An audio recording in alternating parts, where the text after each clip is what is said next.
ওকে, এবার আমরা পলিইউরিয়া নিয়ে পড়ি। পলিইউরিয়া হচ্ছে হাই ইউরিন ভলিউম, মানে 3 লিটারের থেকে বেশি, যদি এভরিডে 3 লিটারের থেকে বেশি ইউরিনেশন হয় তখন আমরা এটাকে বলবো পলিইউরিয়া।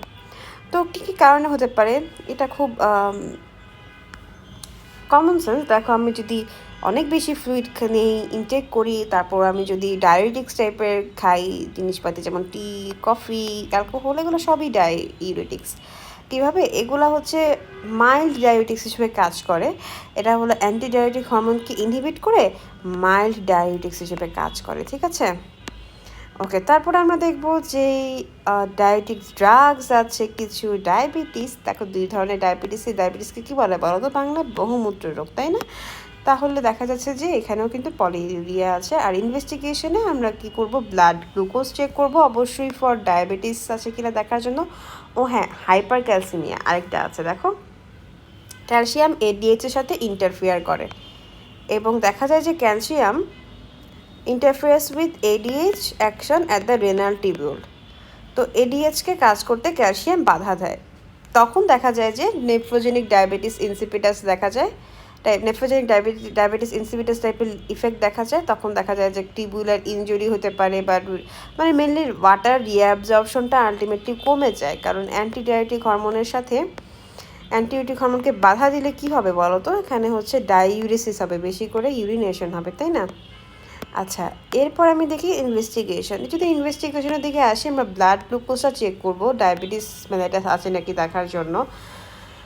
আমরা প্লাজমা ইলেকট্রোলাইট দেখব, এটা হচ্ছে ফ্লুইড এবং ইলেকট্রোলাইট স্ট্যাটাসটা দেখার জন্য। Important for sodium which help distinguished diabetes insipidus from psychogenic polydipsia. আচ্ছা, মেনলি হচ্ছে আমরা ফ্লুইড ইলেকট্রোলাইট স্ট্যাটাসটা দেখব, যে দেখো যে ডায়াবেটিস ইনসিপিটাস হলে কিন্তু দেখা যায় যে সোডিয়ামের পরিমাণ ব্লাডে অনেক বেড়ে যায়। তো সেক্ষেত্রে আমরা প্লাজমা ইলেকট্রোলাইট দেখতে পারি। ক্যালসিয়াম লেভেল দেখব যে হাইপার ক্যালসিমিয়া কি কজ কিনা সেটা বোঝার জন্য। তারপরে দেখব যে urine for specific gravity, osmolarity, calcium concentration. Specific gravity দিয়ে আমি ইউরিনের কনসেন্ট্রেশনটা মেজার করব। তা অসমোলারিটি দিয়ে হচ্ছে ডিফারেন্ট কজের থেকে আমি ডিফারেন্সিয়েট করতে পারি। যেমন লো যদি হয় তাহলে হচ্ছে সাইকোজেনিক পলিডিপসিয়া, হাই হলো অসমোটিক ডায়ালিসিস। আর ক্যালসিয়াম দিয়ে তো আমি দেখি যে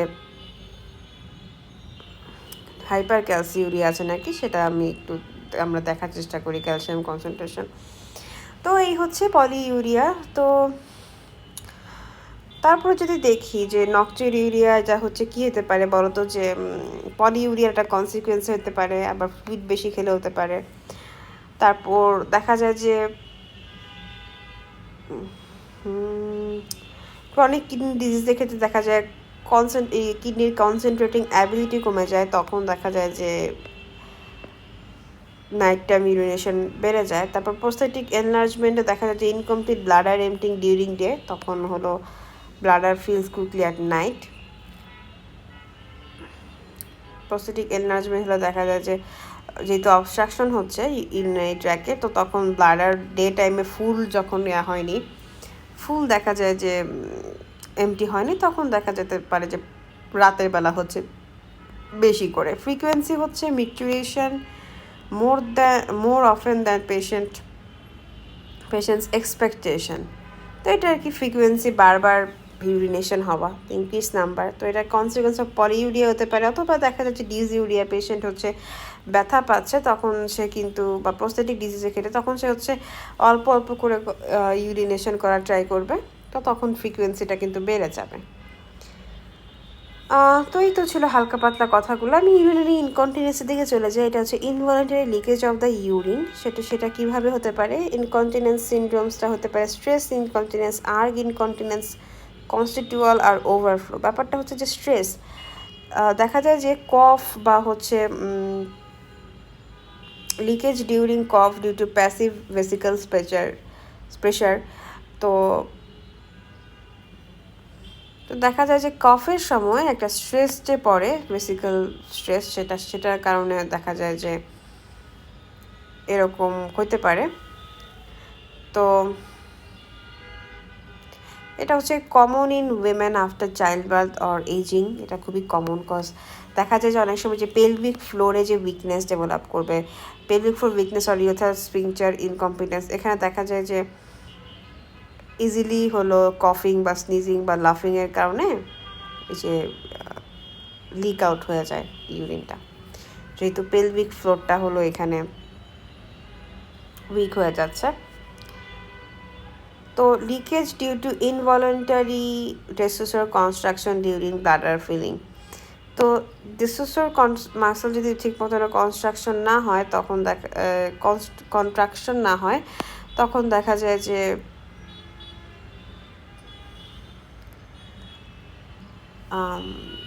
সাডেন একটা স্ট্রং আর্গ হতে পারে। অ্যাবনর্মাল টেস্টোস্টেরন কনস্ট্রাকশন যদি হয় তখন একটা সাডেন আর্গ আসতে পারে।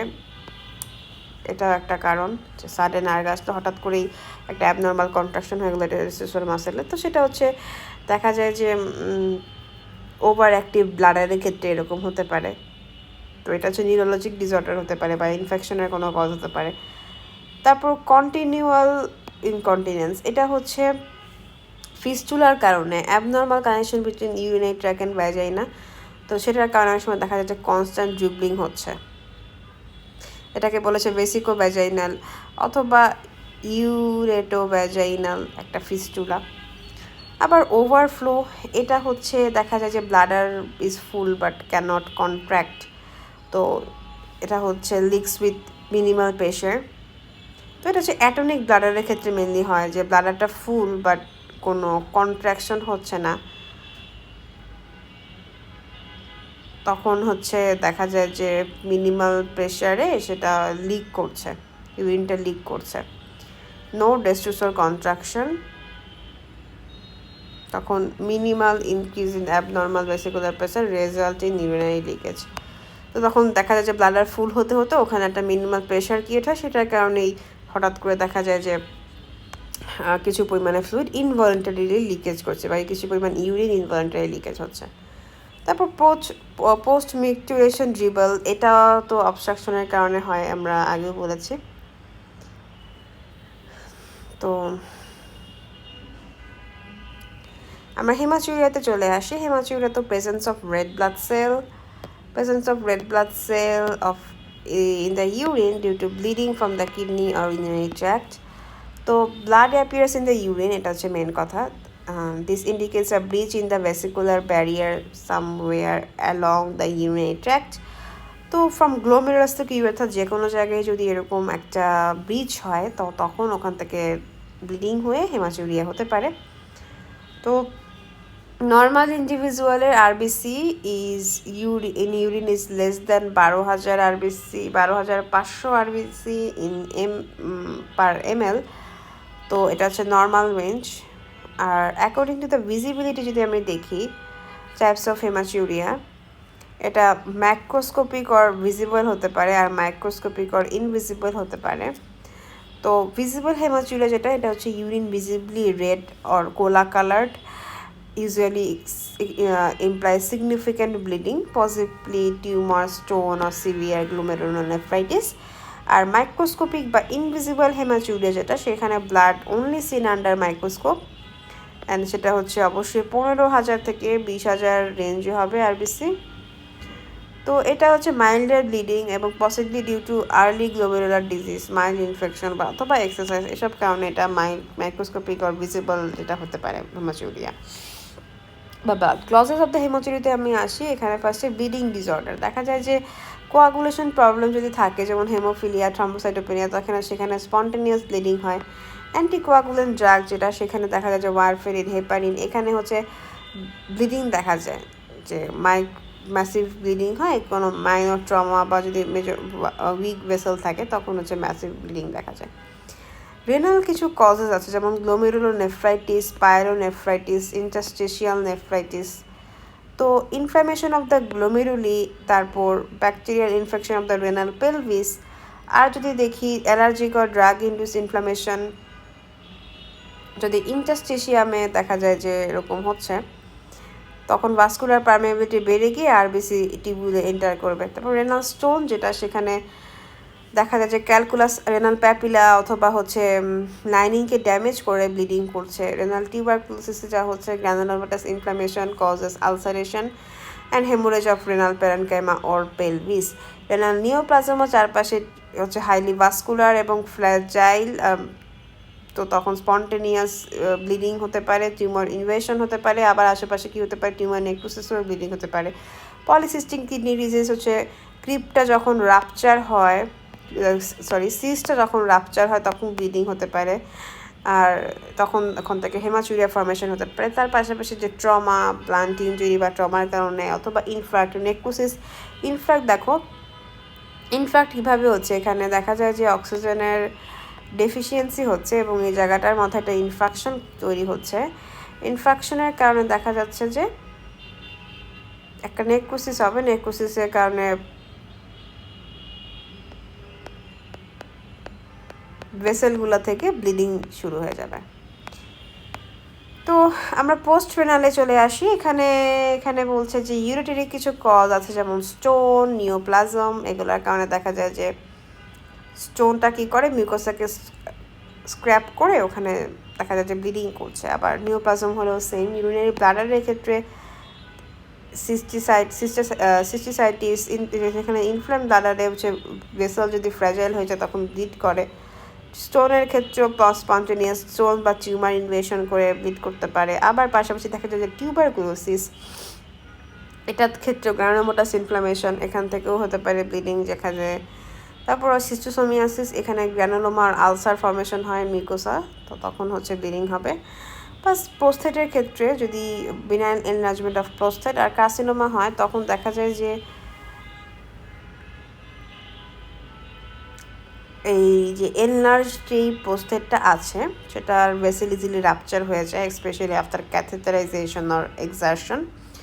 তো তখন দেখা যায় যে ভেসেল রাপচার হয়ে যাচ্ছে, তখন ব্লিডিং হবে। বা ইউরোথাতে যদি ট্রমা হয়, ইনফেকশন হয়, টিউমার হয়, তখন দেখা যাচ্ছে এখান থেকে ব্লিডিং হচ্ছে। তাহলে আমরা প্রত্যেকটা পয়েন্ট কিন্তু বুঝে বুঝে পড়লাম।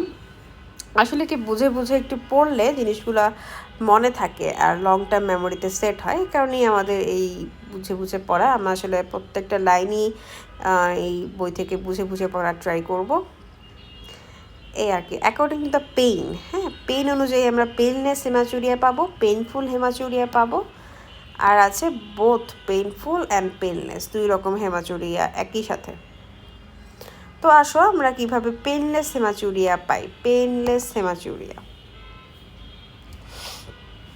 তো এটা হচ্ছে গ্লোমেরুলোনেফ্রাইটিসের ক্ষেত্রে পেইনলেস হেমাচুরিয়া হবে। No pain since glomerular bleeding does not involve pain fibres often found. আমরা ডিপস্টিক টেস্টের মাধ্যমে অফেন এটা পাইতে পারি, বাট ব্যাপারটা হচ্ছে যে এরকম যে কোনো গ্লোমেরুলোনেফ্রাইটিসে কোনো পেইন ফাইবার ইনভলভ না থাকাতে এখানে কোনো পেইন হচ্ছে না। কিডনির টিউমারে হলো ব্লিড হয় ফ্র্যাজাইল অ্যাবনর্মাল ভেসেলগুলা, but does not usually pain until obstruction আর ইনভেশন। যতক্ষণ না টিউমারগুলা আশেপাশে অবস্ট্রাকশন বা ইনভেশন করছে ততক্ষণ পর্যন্ত দেখা যায় যে টিউমারগুলা কিন্তু পেইনের কজ হিসেবে কাজ করছে না। জাস্ট দেখা যাচ্ছে যে ব্লিড করছে বিকজ টিউমারের যে ফ্র্যাজাইল অ্যাবনর্মাল ভেসেলগুলো আছে সেগুলা তাকে ব্লিডিং হচ্ছে।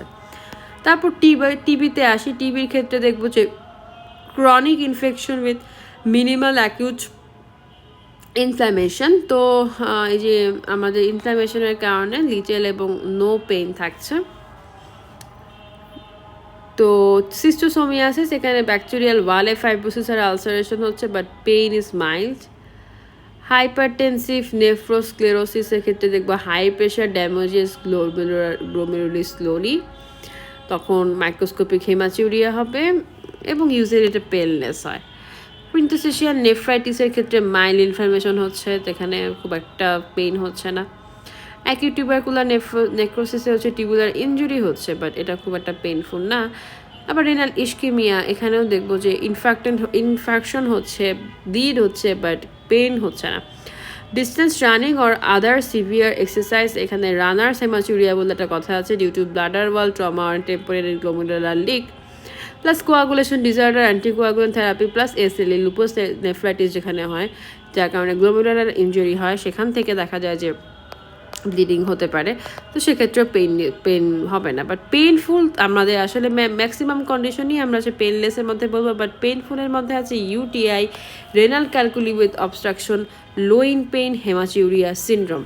তো এটা খুবই খুবই খুবই বিশেষ করে ইউটিআইটা পেনফুল, হেমাচুরিয়া আমাদের মনে রাখতে হবে। দেখা যাচ্ছে infection of the urinary tract, তখন হচ্ছে দেখা যায় সিস্টাইটিস, পাইলোনেফ্রাইটিস, এখান থেকে ইনফ্লামেশন অফ দ্য মিউকোসা হবে, causing burning pain, dysuria and hematuria.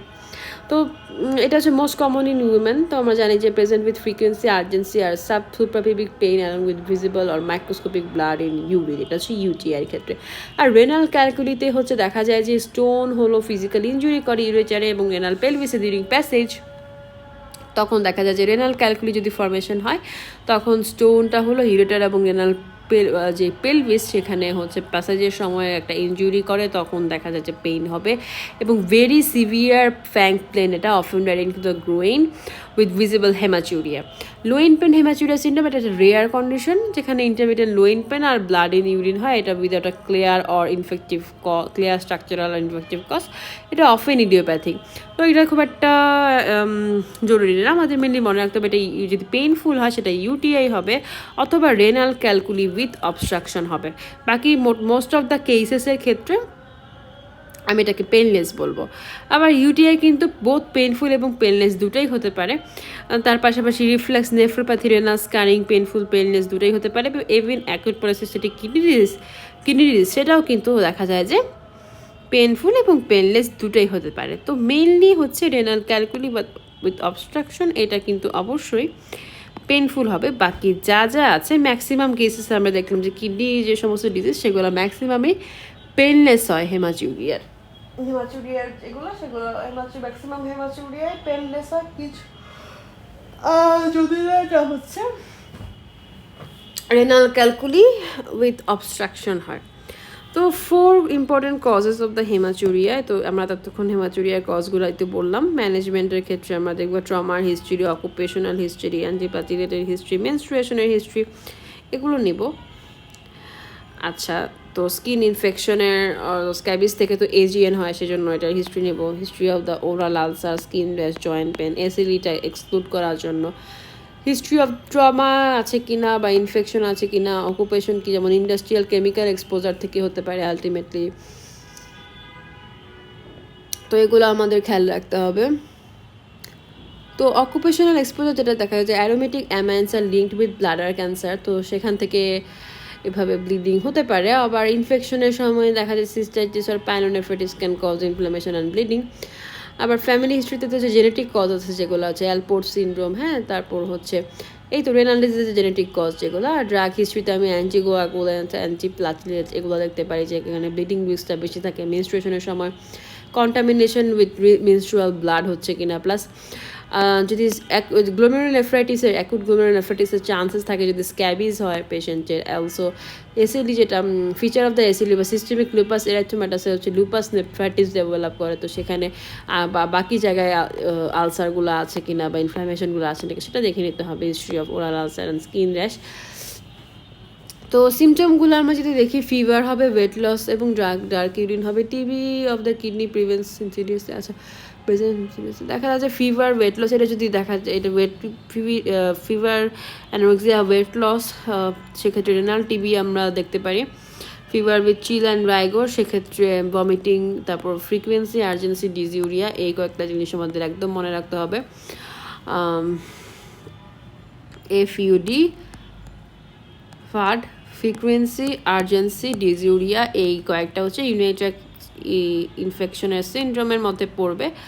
Plus কলিকি lowing pen যেটা, সেটা হচ্ছে ইউটেরিক স্টোনের ক্ষেত্রে হতে পারে। সেটা কেন কলিকি, এটা ইন্টারমিটেন্স একটা পেইন থাকবে, যেহেতু ক্যালকুলিটা নড়াচড়া করতে পারবে। তো দেখা যায় যে আমি কিন্তু ইউটেরিক স্টোনটা সাজেস্ট করতে পারি। ব্লিডিং প্যাটার্ন যদি প্রথমেই হেমাচুরিয়া হয়, তখন আমি এটা ইউরেথ্রাল কজ হিসেবে ধরে নেব, কজ ব্লিডিং বিফোর ফুল স্ট্রিম। তারপর হেমাচুরিয়া থ্রু আউট দ্য মিকচুরেশন, সেক্ষেত্রে কিডনি কজ ধরা হবে, এবং টার্মিনাল হেমাচুরিয়া হলে আমি ব্লাডার কজ ধরবো। তো এই তো এটা হচ্ছে ব্লিডিং প্যাটার্ন দেখে আমরা বুঝতে পারবো যে কোন কজে হচ্ছে হেমাচুরিয়া ব্লিডিংটা হচ্ছে। তারপর যে যদি ওয়েট লস, ফিভার এবং ম্যালিগন্যান্সির সাইনগুলো থাকে তখন রিনাল ম্যালিগন্যান্সি, অ্যাবডোমিনাল মাস থাকলে হচ্ছে পলিসিস্টিক কিডনি ডিজিজ আমরা ধরে দেবো। স্পন্টেনিয়াস ব্লিডিং হলে ব্লিডিং ডিসঅর্ডার, এবং ওরাল আলসার, স্কিন র্যাশ থাকলে, জয়েন্ট পেন থাকলে আমরা এটাকে এসিডির দিকে নিয়ে যাব।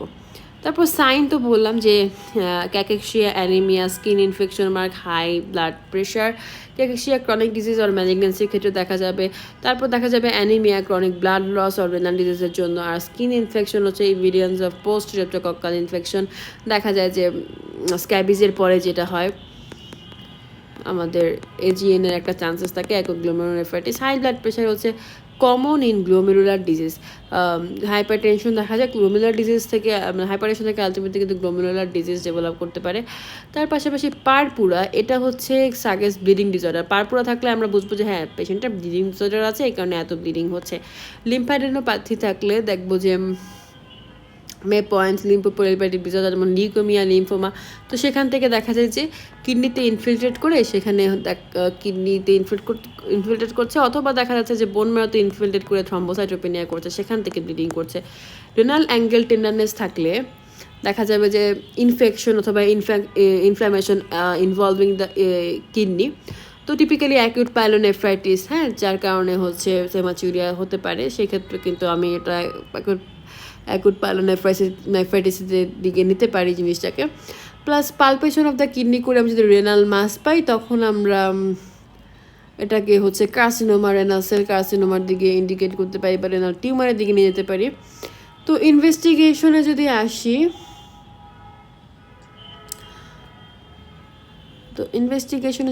আসি, ইউরিন রুটিন এক্সামিনেশন করবো এখানে, রুটিন মাইক্রোস্কোপি অ্যান্ড এক্সামিনেশন। তো পারপোজটা হচ্ছে হেমাচুরিয়াকে কনফার্ম করার জন্য।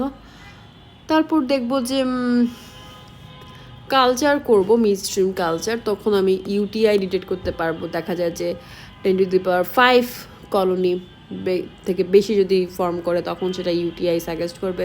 যদি ফুল ব্লাড কাউন্ট করি তখন আমরা দেখব যে লিউকোসাইটোসিস আছে কিনা, বা অ্যানিমিয়া ডেভেলপ করছে কিনা, বা থ্রম্বোসাইটোপেনিয়া আছে কিনা, সেগুলো জানার জন্য। ব্লাড কালচার করে আমরা দেখব যে bacteraemia in systemic infection like pyelonephritis or TB. দেখা যায় যে এখানে ব্লাডে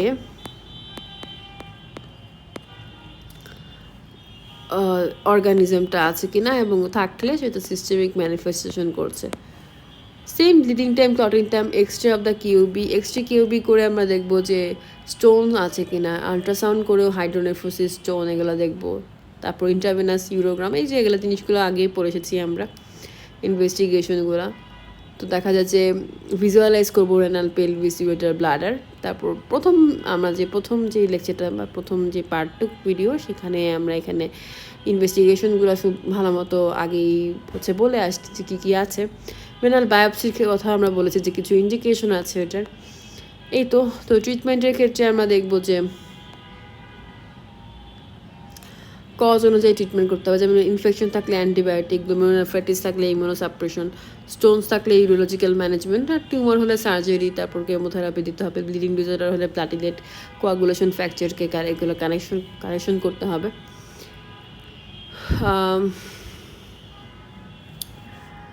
এই তো তারপর আমরা যদি দেখি যে সাইটোলজিতে কী দেখবো, যদি কোনো ইনফেকশন না থাকে এবং হেমাচুরিয়া না থাকে, আমরা ব্লাডার প্যাথোলজি বের করার জন্য সাইটোলজি দেখতে পারি। এবার আমরা সরাসরি চলে যাই প্রোটিনিউরিয়ার ক্ষেত্রে।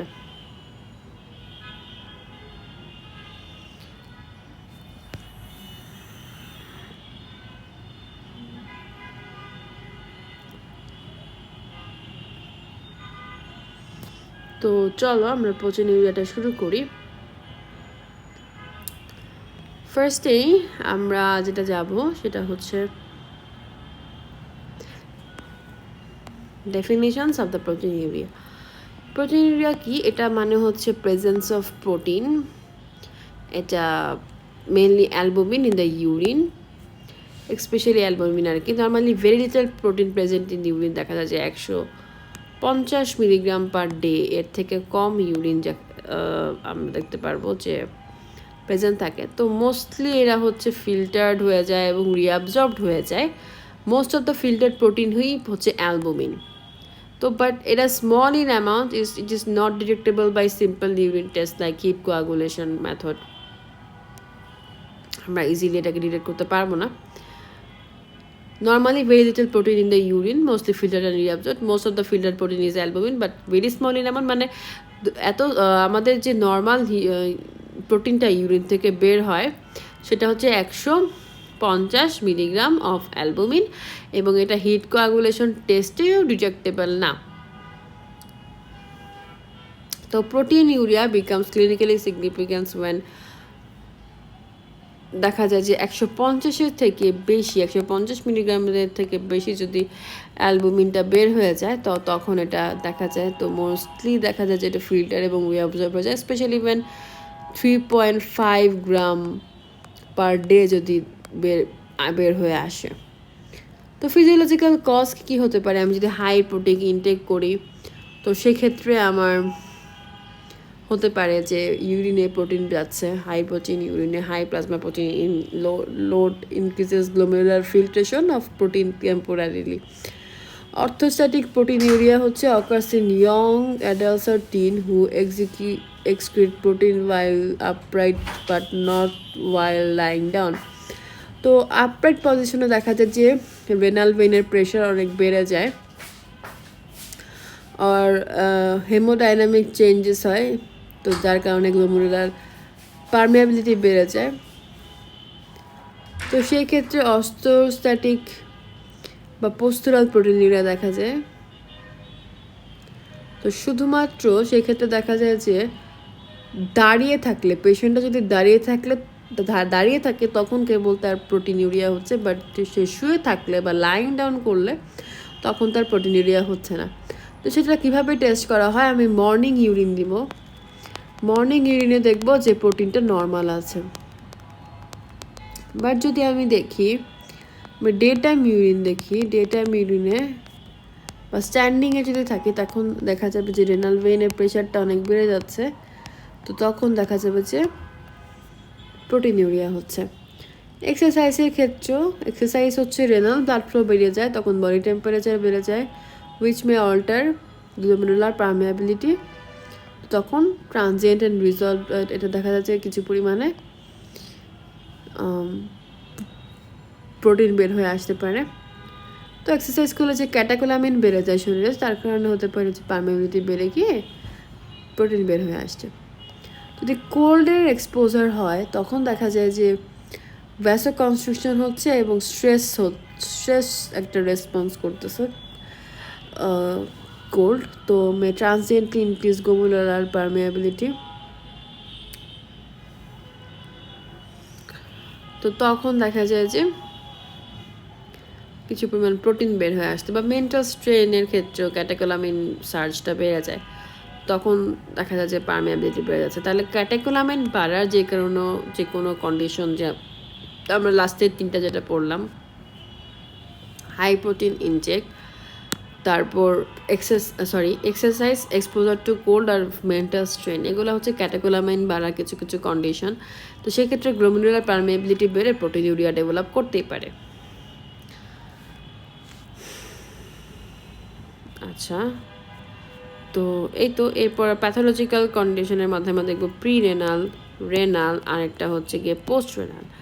প্রি রেনালের মধ্যে আমরা দেখব ডায়াবেটিস ইনসিপিডাস, ডায়াবেটিস মেলাইটাস আছে, যেখানে excess plasma protein are filter due to systemic condition. তো ডায়াবেটিস মেলাইটাসে ক্রনিক হাইপারগ্লাইসেমিয়া হয় আমরা জানি, তো গ্লোমেরুলার বেসমেন্ট মেমব্রেনটা থিকেনিং হয়ে যায় এবং মেসেঞ্জিয়াল এক্সপানশন হয়, তখন ফিল্ট্রেশন অফ দ্য অ্যালবুমিনটা বেড়ে যায়।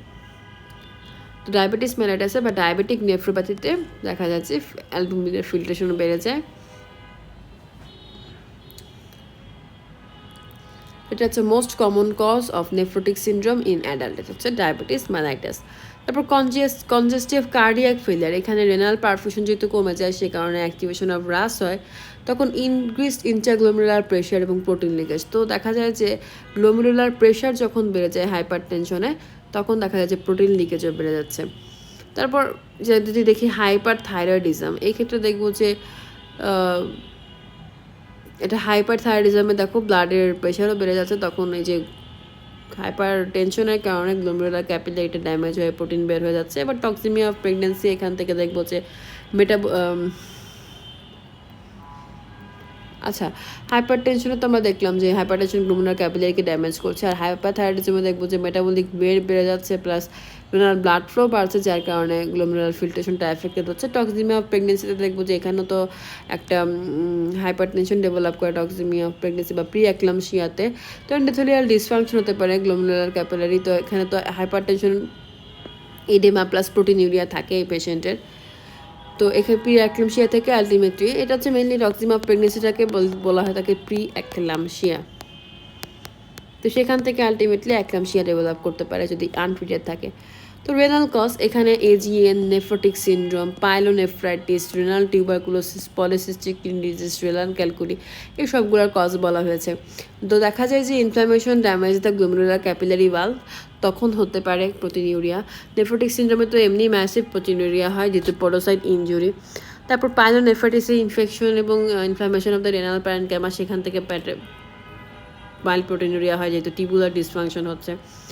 রেনাল টিবির ক্ষেত্রেও দেখা যাচ্ছে যে রেনাল টিস্যু ডিস্ট্রাকশন হয়ে প্রোটিনুরিয়া ডেভেলপ করছে, এবং পলিসিস্টিক কিডনি ডিজিজের ক্ষেত্রেও গ্লোমেরুলার ইনজিউর হয়ে দেখা যাচ্ছে যে প্রোটিনুরিয়া ডেভেলপ করছে। এবং রেনাল ক্যালকুলির ক্ষেত্রেও রেনাল এপিথেলিয়াম ড্যামেজ হয়ে যাচ্ছে এবং ব্লিডিং হয়ে দেখা যাচ্ছে, ব্লিডিং এবং প্রোটিন লিক হয়ে দেখা যাচ্ছে যে হেমাচুরিয়া প্রোটিনুরিয়া ডেভেলপ করছে। তারপর পোস্ট রেনাল কজের মধ্যে যদি বলি, পোস্টাইটিস, ইউরেথাইটিস, সিস্টাইটিস, ক্যালকুলিয়া ফিউটার, এগুলা কীভাবে প্রোটিনিউরিয়া করছে, তাই না? এখানে তো প্রোটিন আসারই কথা না। ব্যাপারটা হচ্ছে যে inflammation of the prostate gland, যেটা সেটা তো প্রোস্টাইটিস, এখানে দেখা যাচ্ছে ইনফ্লামেটরি এক্সুডেট যেগুলো আসে সেগুলো প্রোটিন কন্টেন্ট করে। তো এক্সুডেশন হয় মেন কথা, যদি এসব জায়গায় এগুলাতে যদি দেখা যাচ্ছে এক্সুডেশন হয়, এক্সুডেশনের কারণে মেনলি প্রোটিন কন্টেন্টটা বের হয়ে আসে। তো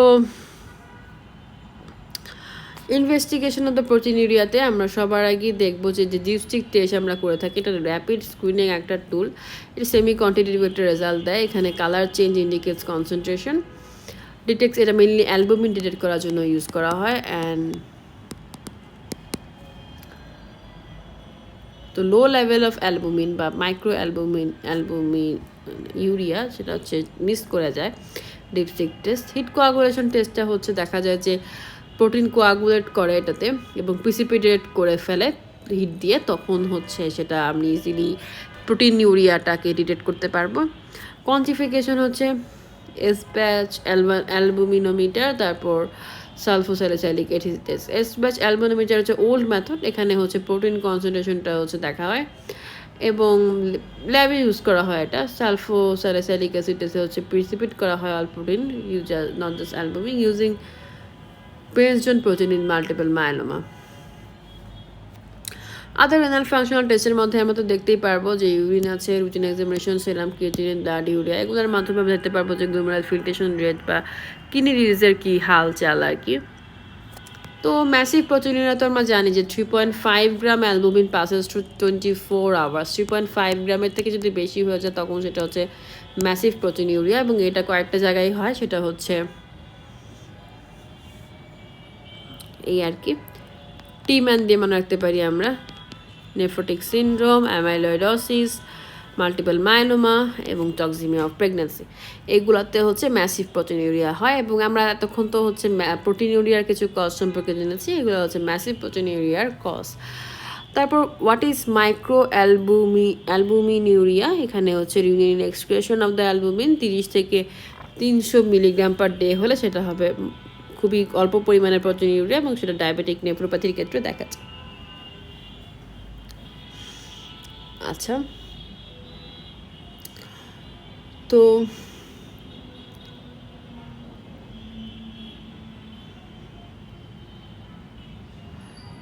ডেফিনেশন অফ দি, দেখো অর্থোস্ট্যাটিক প্রোটিনিউরিয়া যেটা আমি পড়লাম, এটা হচ্ছে যে পেশেন্ট যদি দাঁড়ায় তখন দেখা যায় যে তার ভেইনে প্রেশার যায়, তখন দেখা যায় যে প্রোটিনিউরিয়া হচ্ছে, বাট সে যদি শুয়ে থাকে তখন এটা হচ্ছে প্রোটিনিউরিয়া হচ্ছে না তার। তো এটা মেনলি হচ্ছে সিন ইন ইয়ং আর হেলদি ইন্ডিভিজুয়াল। তো ফার্স্ট মর্নিং স্যাম্পেলে আমি ইউরিন পাবো, মর্নিং স্যাম্পেলে ইউরিন পাবো না, বাট যখন সে হচ্ছে রাতের বেলা হবে তখন হচ্ছে আমি কিন্তু ইউরিনটা পেতে পারি, কারণ সে স্ট্যান্ডিং পজিশনে ছিল অনেকটা টাইম। ঘুমানোর সময় তো লাইং ছিল। তো এটা হচ্ছে প্রোটিনুরিয়ার কোয়ান্টিফিকেশন, যে নর্মাল কোনটা, মাইক্রো অ্যালবুমিনিয়া কোনটা, ডিপস্টিক কোনটা, এই জিনিসটা একটু মনে রাখতে হবে কয়েকটা, বিশেষ করে নর্মালটা এবং মাইক্রো অ্যালবুমিনিউরিয়া কোনটা, নেফ্রোটিক চেঞ্জ হলে কোনটা হবে। তো এগুলাই যে নেফ্রোটিক রেঞ্জ প্রোটিনিউরিয়া কোনটা, গ্লোমেরুলার প্রোটিনিউরিয়া কোনটা, এগুলো সব রেঞ্জ দিয়ে মাথায় রাখতে হবে আমাদের। টিউবুলার প্রোটিনিউরিয়া কোনটা, তারপর বেঞ্চ জোন্স। টিউবুলার প্রোটিনিউরিয়া হচ্ছে failure of reabsorption by damage tubular cell. তো লো মলিকুলার ওয়েট যেগুলো প্রোটিন আছে, এখানে লার্জ কোয়ান্টিটিতে লো মলিকুলার ওয়েট দেখা যায়।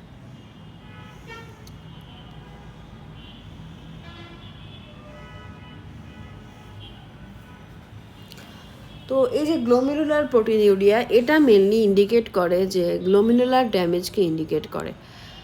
ঠিক আছে, গ্লোমেরুলার ড্যামেজের কারণে লার্জ প্রোটিন বা অ্যালবুমিন যখন পাস হয় তখন সেটাকে বলা হয়ে থাকে গ্লোমেরুলার প্রোটিনিউরিয়া।